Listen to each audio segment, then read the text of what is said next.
everyone. Hello. My name is Noemi, and you can call me Noemi or Miss Noemi. And we are going to have our English book club for children with our next story. Last time we had farm animals, and we continue to have some animals in our line of stories. And this one is one of my favorite books, and it's called Peter Rabbit. This is Peter Rabbit, and the author is Beatrix Potter. She wrote lovely stories, and she even created the illustrations for the book. So I'm going to read you the story of Peter Rabbit.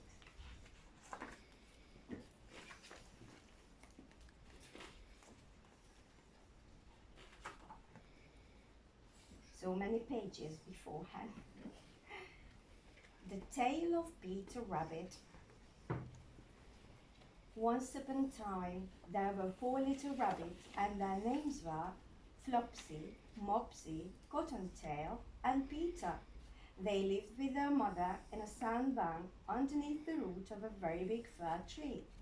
"Now, my dears," said old Mrs. Rabbit one morning, "you may go into the fields or down the lane, but don't go into Mr. McGregor's garden. Your father had an accident there. He was put in a pie by Mrs. McGregor. Now run along and don't get into mischief. I'm going out." Then old Mrs. Rabbit took a basket and her umbrella and went through the wood to the baker's. She bought a loaf of brown bread and 5 currant buns. Flopsy, Mopsy, and Cottontail, who were good little bunnies, went down the lane to gather blackberries. But Peter, who was very naughty, ran straight away to Mr. McGregor's garden and squeezed under the gate. First, he ate some lettuces and some French beans, and then he ate some radishes. And then, feeling rather sick, he went to look for some parsley. But round the end of a cucumber frame, from whom should he meet but Mr. McGregor? Mr. McGregor was on his hands and knees, planting out young cabbages, but he jumped up and ran after Peter, waving a rake and calling out, "Stop, thief!" Peter was most dreadfully frightened. He rushed all over the garden, for he had forgotten the way back to the gate. He lost one of his shoes among the cabbages, and the other shoe amongst the potatoes. After losing them, he ran on 4 legs and went faster, so that I think he might have got away altogether if he had not unfortunately run into a gooseberry net and got caught by the large buttons on his jacket. It was a blue jacket with brass buttons, quite new. Peter gave himself up for lost and shed big tears, but his sobs were overheard by some friendly sparrows, who flew to him in great excitement and implored him to exert himself. Mr. McGregor came up with a seed, which he intended to pop upon the top of Peter, but Peter wriggled out just in time, leaving his jacket behind him, and rushed into the tool shed and jumped into a can. It would have been a beautiful thing to hide in if it had not had so much water in it. Mr. McGregor was quite sure that Peter was somewhere in the tool shed, perhaps hidden underneath a flower pot. He began to turn them over carefully, looking on the ridge. Presently Peter sneezed. "Tissue!" Mr. McGregor was after him in no time, and tried to put his foot upon Peter, who jumped out of a window, upsetting 3 plants. The window was too small for Mr. McGregor, and he was tired of running after Peter. He went back to his work. Peter sat down to rest. He was out of breath and trembling with fright, and he had not the least idea which way to go. Also, He was very damp with sitting in that can. After a time, he began to wander about, going lippity-lippity, not very fast, and looking all around. He found a door in a wall, but it was locked, and there was no room for a fat little rabbit to squeeze underneath. An old mouse was running in and out over the stone doorstep, carrying peas and beans to her family in the wood. Peter asked her the way to the gate, but she had such a large pea in her mouth that she could not answer. She only shook her head at him. Peter began to cry. Then he tried to find his way straight across the garden, but he became more and more puzzled. Presently, he came to a pond where Mr. McGregor filled his water can. A white cat was staring at some goldfish. She sat very, very still, but now and then the tip of her tail twitched as if it were alive. Peter thought it best to go away without speaking to her. He heard about cats from his cousin, little Benjamin Bunny. He went back towards the tool shed, but suddenly, quite close to him, he heard the noise of a who. Screech, scratch, scratch, screech. Peter scuttled underneath the bushes, but presently, as nothing happened, he came out and climbed up on a wheelbarrow and peeped over. The first thing that he saw was Mr. McGregor hoeing onions. His back was turned toward Peter, and beyond him was the gate. Peter got down very quietly off the wheelbarrow and started running as fast as he could go along the straight walk behind some blackcurrant bushes. Mr. McGregor caught sight of him at the corner, but Peter did not care. He slipped underneath the gate and was safe. Bless you. He slipped underneath the gate and was safe at last in the wood outside the garden. Mr. McGregor hung up the little jacket and the shoes for a scarecrow to frighten the blackbirds. Peter never stopped running or looked behind him till he got home to the big fir tree. He was so tired that he flopped down upon the nice soft sand on the floor of the rabbit hole and shut his eyes. His mother was busy cooking. She wondered what he had done with his clothes. It was the second little jacket and pair of shoes that Peter had lost in a fortnight. I am sorry to say that Peter was not very well during the evening. His mother put him to bed and made some chamomile tea, and she gave a dose of it to Peter. 1 tablespoonful to be taken at bedtime. But Flopsy, Mopsy and Cottontail had bread and milk and blackberries for supper, and I bet they enjoyed it very much. Now let's see what happened. There are so many things happening, and there is a very common topic or theme between our last book and this. There was a little animal who kept eating and eating and eating until they got sick. Last time it was the very hungry caterpillar, and this time it's Peter Rabbit. He got sick. He's in the bed, hiding, feeling poorly, because he's got a tummy ache from eating too much. You didn't have room for the others? We couldn't find them. Oh, okay. Okay. Should it be from left to right? Yeah, maybe that would be a better idea for the children to see better. Thank you.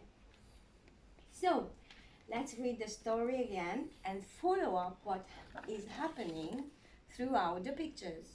Maybe you can put them on one by one again while I'm reading the story. So this is the title, The Tale of Peter Rabbit by Beatrix Potter.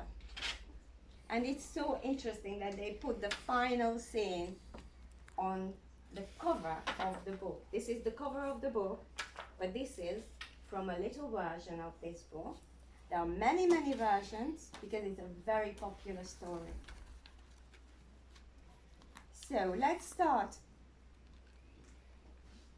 Once upon a time, there were 4 little rabbits, and their names were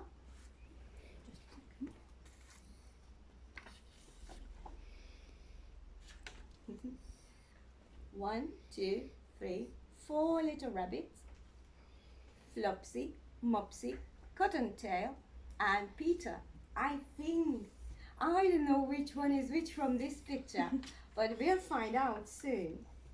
So there were 4 little rabbits, Flopsy, Mopsy, Cottontail, and Peter.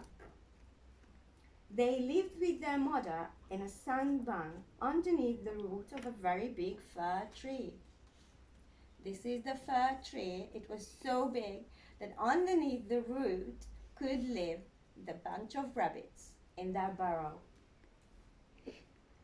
Now, my dears, said old Mrs. Rabbit. This is old Mrs. Rabbit, the mother of the little bunnies. Said one morning, you may go into the fields or down the lane, but don't go into Mr. McGregor's garden. Your father had an accident there. He was put in a pie by Mrs. McGregor. So here are the 4 little bunnies setting off on their way.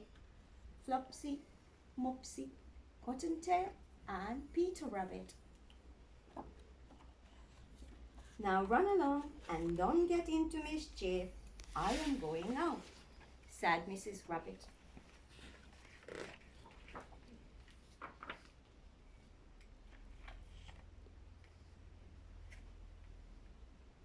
Oh yes, she is sending them off here and putting their little jackets on. Flopsy, Mopsy and Cottontail must be girls because they are wearing red jackets. And Peter is the only boy because he is wearing a blue jacket. And then Mrs. Rabbit laughed. Then old Mrs. Rabbit took a basket and her umbrella. This is her basket and this is her umbrella. And went through the wood to the baker's.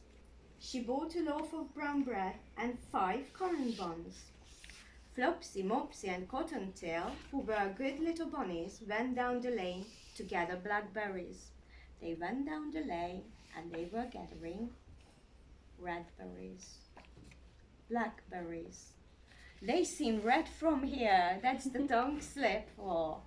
So Flopsy, Mopsy and Cottontail gathering blackberries from the shrub. But Peter, who was very naughty, ran straight away to Mr. McGregor's garden and squeezed under the gate. Peter went to the garden and he squeezed under the gate, like that, to get into the garden to pick lovely veggies and fruits to eat. That's a naughty, naughty, naughty little rabbit. Did what he shouldn't have. First, he ate some lettuces. These are the lettuces, I think. First, he ate some lettuces. Then some French beans. I have to come closer, I can't see. Oh, here they are. Here are the French beans. They are green beans. Growing in long pods. And then he ate some radishes. Here are the radishes. What else? And then, feeling rather sick, he went to look for some parsley. He felt sick. His tummy was getting full from the veggies. He ate so much of veggies that his tummy wasn't feeling very well. And I think there's a very good remedy for us. If you have a tummy ache from eating too much, eat some parsley because it relieves your tummy ache. That's a good idea. You can always learn a lot from books and stories. But round the end of the cucumber frame, whom should he meet but Mr. McGregor? This is Mr. McGregor, the feared Mr. McGregor, around the cucumber frame. Here is little Peter Rabbit, and here is Mr. McGregor planting lovely veggies, little shoots that we are growing to beautiful produce. Mr. McGregor was on his hands and knees planting out young cabbages, so these are shoots for young cabbages. But he jumped up and ran after Peter, waving a rake and calling out, "Stop the thief!" This is Peter Rabbit running away from Mr. McGregor. Here is the rake. He was brandishing the rake. "Thief! Stop the thief!" Peter was most dreadfully frightened. He got really scared. Little Peter Rabbit was really scared. Look, he's holding himself in a crouch because he's so scared from Mr. McGregor, and rightly so. He rushed all over the garden, for he had forgotten the way back to the gate. He lost one of his shoes among the cabbages. He lost one of his shoes. This is one of the shoes he lost by running too fast. And the other shoe amongst the potatoes. We can't see that, but there might be here. Somewhere along the garden path.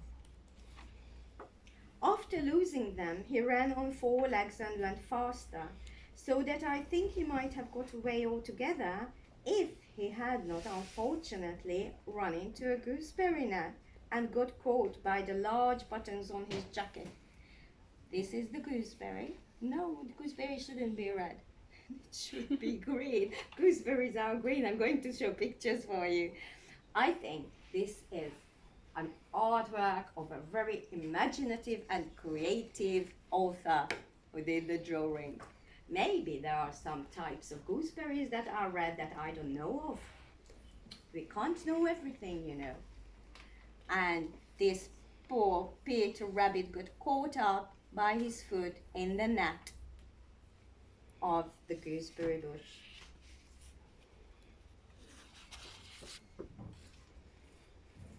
It was a blue jacket with brass buttons, quite new. Oh, it's not only his foot that caught up, it was his button. Can you see the little button there caught up in the net like that? It had a large button, not a small button, a large button. And it tangled up in the net. Oh, poor Peter. Peter gave himself up for lost and shed big tears, but his sobs were overheard by some friendly sparrows. Poor Peter Rabbit. He was crying and sobbing. And the little friendly sparrows came to comfort him. Let's see what happens. They flew to him in great excitement and implored him to exert himself. So they helped him to get out of the net that got tangled around his large button. And he got out. He exerted himself. Well done, Peter Rabbit. Clever you. I can put it here, okay? Okay. Oh. Yeah, there is one more room for it. One more place, I mean. There is room for it. One more place. Okay. Mr. McGregor came up with a sieve, which he then intended to pop up on the top of Peter, but Peter wriggled out just in time, leaving his jacket behind him. This is the sieve in the hands of Mr. McGregor, and Peter Rabbit wriggled out. He was trying to put it on top of him to catch him and capture him underneath the sieve. But lucky little bunny got away. He wriggled himself out just in time.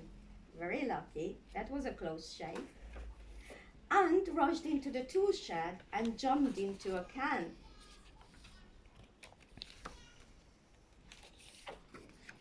There we go. This is a can, but it's not an ordinary can. It's a watering can. You use it to water the vegetables and flowers in the garden. And because it's a watering can, what happened? When Peter Rabbit jumped in, the water splashed out. Can you see the water drops splashing out of the watering can? It's interesting that he could fit in there. It would have been a beautiful thing to hide in if it had not had so much water in it. Mr. McGregor was quite sure that Peter was somewhere in the tool shed, perhaps hidden underneath a flower pot. Here are the flower pots, and Mr. McGregor is searching for Peter, looking underneath the flower pot. But look, he's hiding in the watering can. Tricky, clever little bunny. He began to turn them over carefully, looking under each. Presently Peter sneezed. Ka-tissue! Oh, that was all lucky. Because of the cold water, Peter sneezed. Ka-tissue! And he got found out. Otherwise, he would never have been, because it was such a good hiding place. Mr. McGregor was after him in no time, of course, and tried to put his foot up on Peter, who jumped out of a window. Look, that is really mean. I mean, Mr. McGregor, we don't step on little bunnies. Come on, how dare you? But Peter got lucky again and escaped from underneath the booths. Who jumped out of a window, upsetting 3 plants. Upsetting 3 plants means that you knock them over while you are jumping over them, because they were in the way. He couldn't help it. And he was in a hurry as well. The window was too small for Mr. McGregor, and he was tired of running after Peter. You see, this is quite a small window where Peter jumped out of the tool shed. Only the foot could come out, but not Mr. McGregor. And he was very old, a rather old man you can see here. So he was really tired of the chasing of the bunny. He went back to his work. Good choice, very good choice. Mr. McGregor made the right decision to go back to his work, to continue. Peter sat down to rest. He was out of breath and trembling with fright, and he had not the least idea which way to go. Also, he was very dumb with sitting in that can. He's dripping from the water in the can. That means you get damp, wet and damp from the water.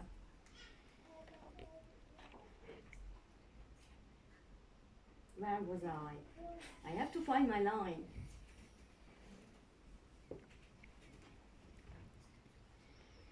After a time, he began to wander about, going lippity-lippity. You know why he was going lippity-lippity? Because of the dripping water. Lippity-lippity. And from his feet also. Lippity-lippity. That's the sound it makes when you squelch through in mud or very wet ground or wet feet. Full of the fur, full of soaking wet. Okay.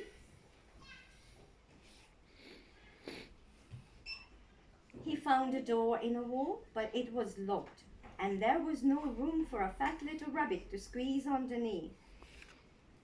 Okay, I think I just put it here, on top of it.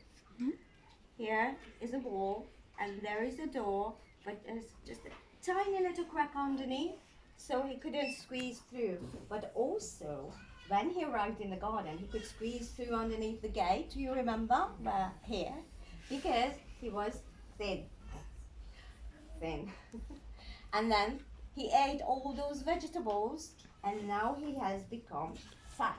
His stomach was full and round and very protruding. So you can see the big tummy. So he couldn't get through underneath the crack.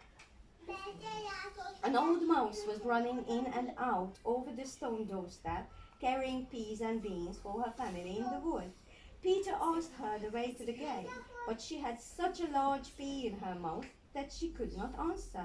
She only shook her head at him, and Peter began to cry. Poor Peter.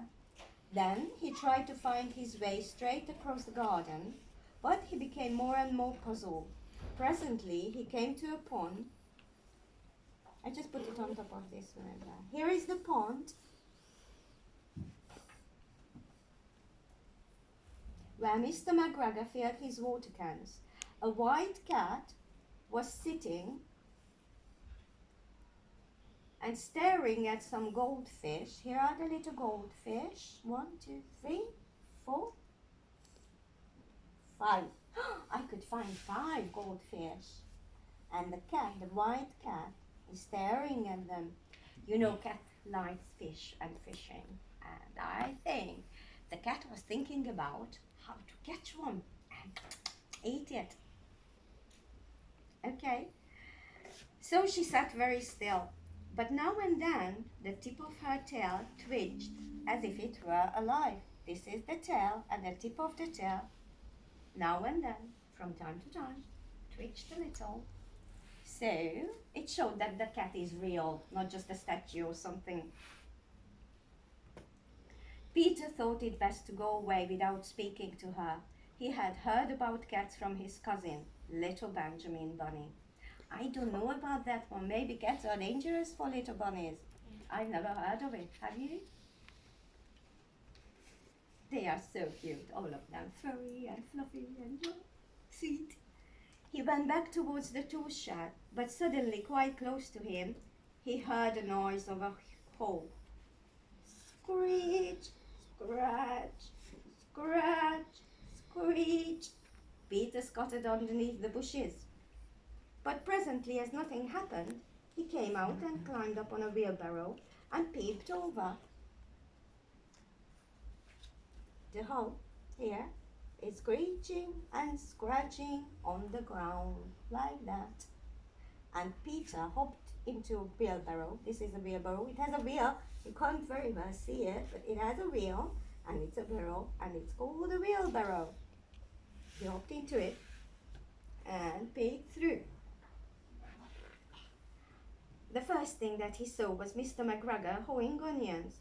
His back was turned towards Peter, and beyond him was the gate.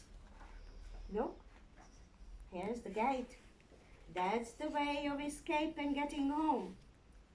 But how is he gonna get past? Peter got down very quietly off the wheelbarrow and started running as fast as he could go along a straight walk behind some blackcurrant bushes. Why do I keep saying bushes? It's bushes. Blackcurrant bushes. There you go. Mr. McGregor caught sight of him at the corner, but Peter did not care. He slipped underneath the gate and was safe at last in the wood outside the garden. I think from all the running, his tummy got a bit flatter, so he could squeeze through underneath the grate again, and he escaped. Mr. McGregor hung up the little jacket and the shoes for a scarecrow to frighten the blackbirds. Peter's jacket and shoes hung up to scare the birds away. I don't think it's working. All the birds are around it and on top of it. This is how you make a scarecrow. Peter never stopped running or looked behind him till he got home to the big fir tree. He was so tired that he flopped down upon the nice soft sand on the floor of the rabbit hole and shut his eyes. His mother was busy cooking. She wondered what he had done with his clothes. It was the second little jacket and pair of shoes that Peter had lost in a fortnight. I think he's been naughty before and got out and into the garden of Mr. McGregor. There he is, skittering there. I am sorry to say that Peter was not very well during the evening. His mother put him to bed and made some chamomile tea.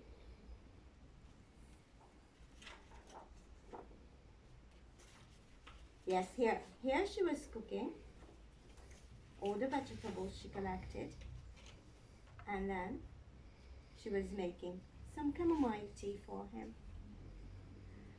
Chamomile tea is apparently good for your health as well. It's a herbal flower and it's yummy, delicious. I love chamomile tea. Do you? You do? Especially with honey. That's the best ever. 1 tablespoonful to be taken at bedtime. But Flopsy, Mopsy and Cottontail, Flopsy, Mopsy and Cottontail, all the other way around. you can't really tell, had bread and milk and blackberries for supper. Can we see? I can't see there are the blackberries in the basket. That's what they collected when they went down the lane and found the blackberry bush. They collected some blackberries. I think that will be for a treat as dessert or pudding after supper. And they had milk and bread, which I really like to have for supper, milk and bread. That's really yummy as well. And I'm sure they enjoyed it because poor Peter couldn't have any of that lovely supper. And this is the end of the story. And we are about time as well. I hope you enjoyed the story and we'll see you next time. Now we are going to have new bookmark for the new children who hasn't got yet any, and then you can borrow a book, an English book for the next month. And then next time when you come to our book club, you bring it back and can choose another one. Okay? Lovely, well done. Let's see, you can come.